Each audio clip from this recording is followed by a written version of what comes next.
Hi, everyone. Thanks for joining us. I'm Jasmine Clark, I'm Rachel Vindman. I'm Amanda Weinstein. and you're listening to the Suburban Women Problem. How are y'all, and what have you been seeing in the news? Well, I texted Jasmine, was it yesterday or the day before, Jasmine? Because her governor, and I can say that because people always refer to Ron DeSantis as my governor. So I'm just, given what I'm taking here. Okay. It's fair. And, but I said, so Brian Kemp of Georgia came out and said, who is no fan of Trump. I mean, he's been pretty clear about that, but he's like, well, if he's the nominee, I'll vote for him because he hates Joe Biden so much that he would vote to destroy America, essentially, just so Joe Biden wasn't elected president again. I mean, the thing with people like this is they don't have to say these things. It is Right. a choice. He could have said nothing, Right. but he decided to say that. Yeah, I will say Brian Kemp is no friend of mine, so let's just start there. In fact, Brian Kemp actually specifically named me as one of his top targets to try to get rid of in 2024. So, yeah, he and I are not friends by any stretch of the imagination. But what I see, and this has nothing to do with me not being his friend, I'm calling it how I see it. That's cowardice, plain and simple. Because, like you said, Rachel, there's no reason to go on the record of saying I will support a man who literally tried to destroy democracy, tried to destroy our institutions, literally had people going and trying to disrupt the democratic process. There's no reason to publicly state that unless you see you're calculating somewhere in there that if I don't say something positive about Trump, then, this could hurt me later when I try to run for some higher office, which we all know he's trying to do.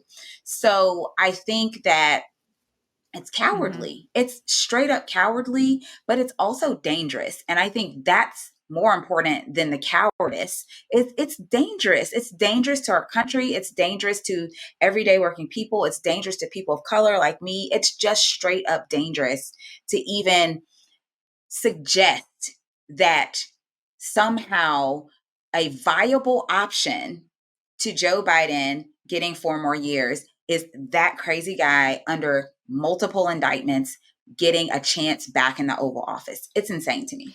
The bar is so low, people. Like, this is not great. Like, we're telling all of our politicians out there, like, you know what? You basically have no bar. Do whatever you're going to do in office, Yes. Destroy our country, whatever. The bar is so low. It just has completely gone away, which I cannot believe. The incentives there are terrible for our government, our country, to just lower the bar so low that it doesn't exist. And almost I feel like people can't even tell, like, if they're on the wrong side of things anymore because there's Right, no yeah. bar to get over. And like sometimes, like, look, there should be a bar. You should have to do right by the country, to do right by your constituents.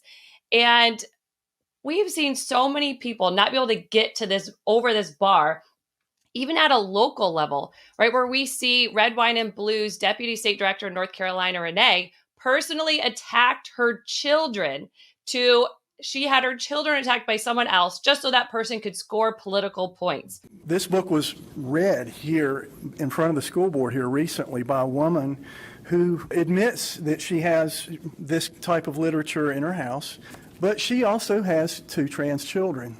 She's proving that grooming works.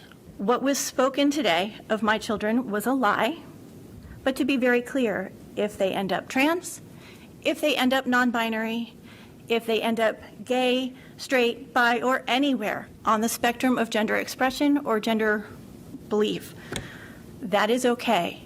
They're my children and I love them for who they are. It is nobody's business but my child's, and it is absolutely not a stranger's to share to make political points. To be clear, Kids here's should be a bar off we limits. should be able to Yes. Kids should be off limits. Simple. If you have to attack someone else's children to score political points, you're on the wrong side of history. Very, very clear. That should be a bar that we're able to get over. But apparently for a lot of people, they think that bar is not even there. It's really sad that we've gotten to the point where people feel like it is okay to go after children. ironically, the same people who swear they're protecting children from all these boogeymen out here, they're the ones that are actually going after children. And they act as if trans children aren't children. So those are people that we can go after. And I'm like, at the end of the day, like, those are not your children. So shut up. It does not matter what you think about whatever. But at the same time, why would you even fix your mouth to go after someone's child? I mean, Like, that should be a political deal breaker. That should knock you off your pedestal. But we are in this weird, crazy time in our country where that actually gets you applause from some people. And I think that is disgusting. Renee, her response was so beautiful. It was just, every person, every child should have the right to share information that they want about themselves accurately and on their own time in their own space in the way they want to. And for this someone to speak up in a public forum and say something that wasn't true, I mean, I wouldn't have been able to have the presence of mind to respond like Renee did. She just responded, by saying, like, your information is incorrect. But to be clear, if my child is gay, trans, non-binary, whatever, I will love them no matter what. And what I felt so great for Renee's children in that moment, for them to see their mom defending them like that. But think about this other man. I mean, he looked like he's a little older, so maybe his grandchildren. I don't know. Maybe he doesn't have children at all. This is just what he does as a hobby, and these people definitely exist. Didn't seem like he goes there. Like, that was like, exactly. He doesn't even go here. Doesn't even go here.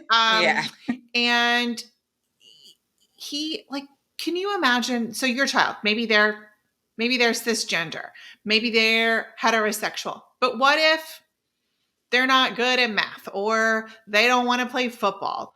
What you're saying is, if there is anything about you that I don't like, I will reject you. That is the message he was sending. And I am so thankful, so grateful.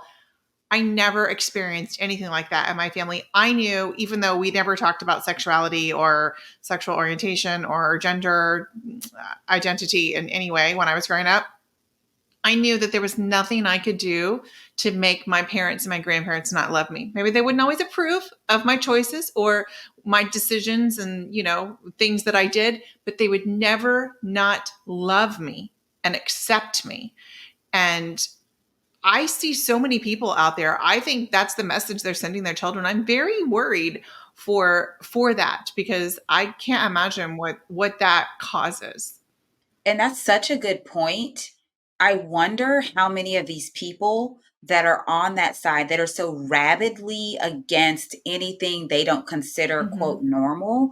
I wonder how many of them have experiences in their life where they didn't feel loved by their parent because of something that they did do or that they didn't do, or some way they looked, or something, they enjoyed or didn't enjoy. And so, their parents did in some way reflect that they were less worthy of love. And now these broken people are adults running for office or attacking people in school board meetings. And it's really, really sad. I would love to do a case study on just the childhood of some of these people that are just so disgustingly gross when it comes to the way they treat other people. And I bet we'd find a large number of them. And I'm not making excuses for them. I'm just saying, I wonder how many of them really felt loved by their own parents and can understand just parental love that exceeds all earthly expectations. I just love my child. I don't care what they do. I don't care what they say. I don't care who they are. I just love them. And I don't know if those people actually understand that concept. I think about that all the time. I like the quote, like, hurt people hurt people. When I see that, I'm like, oh, you are hurting right now. Like, and I think about that all the time. I'm like, oh, I wonder, what happened in your past that this is making you feel this way and react this way.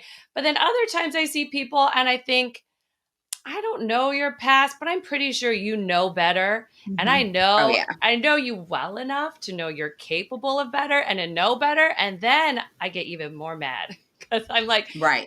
so like Frank LaRose in Ohio is like that, where I know, like, he's, I think, a good guy and I know him and I've met him. And I'm like, you know better than some of the stuff that you've been doing, like, oh, restricting ballot boxes and kicking people off the voter rolls. Like, I know that he knows better than that. And then recently of like, you know what, let's change the ballot language around our issue. Like, we have like a very well worded issue one, very concise. The entire wording could be on the ballot, but they threw it out and they use completely inaccurate language. They completely changed the wording. They ignored parts, like just completely ignored the parts that it protects, the rights to birth control and a number of different things, all dealing with reproductive freedom, and just focused on abortion and using words about unborn child at any time. Like, that's it. And you're like, what are you doing? You know better. That's so strange to me. So I haven't really been keeping up with this, but I do wonder, and I would love to hear from you, Amanda, like, what does that mean for the vote, for the ballot initiative itself? Because I feel like when they're doing this switcheroo or they're changing things, I just want people to be clear, like, what is the final objective? Are we still like in? Are we still all in? Like, what should people take away from this, especially people listening from Ohio? I mean, so this is a weird thing to realize that they can put right now, because they're in power, whatever they want on the ballot issue. But what you're voting on is the actual language of issue one, not what appears on the ballot. So I would encourage Okay. everyone, share it everywhere, give people the actual ballot language. The people who want you to vote yes on this, who want to protect women's reproductive freedoms, we have nothing to hide, and go read the ballot language for yourself. And I think when most people see that ballot language, we will see most people in Ohio vote yes on issue one in November. I read it. It's very easy to understand. I mean, I encourage everyone to go read it because it's, I did last week. I was like waiting in the carpool line and I just Googled it and read it, and it was very simple. So, yeah, the ballot basically language is more things confusing. yeah. I mean, I think these things are actually like, often they make them unnecessary complicated, even when it's not like a controversial issue. And this one was very easy. They intentionally made it complicated, but I would just encourage all listeners, if you're in Ohio, this is easy. Talk to everyone. If you are not in Ohio, if you know someone in Ohio, tell them. If not, share it on your social media that you might know someone. You might, any of your people that you follow you or see your posts, they might know someone in Ohio. I mean, it's just really important because we do have these places, again, like Virginia, like I'm always talking about Virginia. Virginia is another place. It's a real bellwether. What is the state assembly going to look like, and who's going to win? And it's really important. So I don't live in Virginia anymore, but I'm still trying to be active and still trying to raise awareness about it. So no matter where you are, I think you can play a part. Also, there's always phone banking that will be available, particularly as we get into October and closer to the elections. So these are things everyone can do. And I encourage you to plug in and do that if, you're so inclined and you have that time, because these things really do matter for all of us, even if we don't live in those states. I love that. Thank you so much to everyone for joining us today. If you want to make sure everyone you know votes in November, Red, Wine, and Blue has a fun tool called Rally Your Squad. To sign up, text RALLY, RALLY, to 59868. Local races can be won by a handful of voters, and you can be the difference. Thanks again for listening, and we'll see you again next week on another episode of the Suburban Women Problem.